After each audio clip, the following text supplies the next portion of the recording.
देखिए, विप्लव दा हमारा नेता है। वो अभी हरियाणा जैसे स्टेट में बहुत बड़ा स्टेट है, उसका प्रभारी है और हमारा एक्स सीएम है। उन्होंने जो बात बोला है तो ठीक है, हम बात करेंगे, उनसे भी बात करेंगे क्या विषय रहा, उनका मन में क्या क्षोभ है, मैं बात करूंगा। अब हम लोग मिलकर काम करेंगे, ये मैसेज है। विप्लव दा भी चाहिए, मानिक दा भी हमारा नेता है, सभी नेता है और सबको मिलके हम लोग एक साथ काम करेंगे, ये हमारा ये है। और बाहर का जो बात बोला है हम बोलेंगे, उनके साथ बात करेंगे। কোন ঘটনার পরে মানে এরকম মানে বিক্ষোভ তিনি দেখালেন, কেন ক্ষুব্ধ? দেখুন, সে উনি তো প্রেস কনফারেন্স করেছেন, আমিও দেখেছি আপনাদের মাধ্যমে।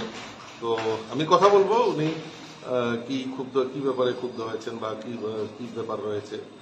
তো এটা আমাদের পরিবারেরই সদস্য, সবাই আমরা মিলে কাজ করব।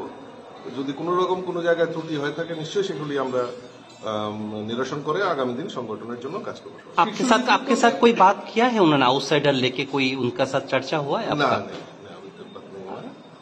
শীর্ষ নেতৃত্ব কি তিনি নালিশ করেছেন, মানে শীর্ষ নেতৃত্ব আপনাদের সঙ্গে কথা বলেছে ব্যাপারে? না, ব্যাপারে আমার সঙ্গে দিল্লির কোনো কথা হয়নি। প্রয়োজনে আমরা কথা বলবো, কথা বলে সব সমস্যা মানে কি সমস্যা আছে তাহলে এটা নিয়ে? না, কোনো সমস্যা তো আমার মনে হয় না, কিন্তু ওনার সঙ্গে কথা বলেই আমি ক্লিয়ার। ঠিক আছে, থ্যাংক ইউ।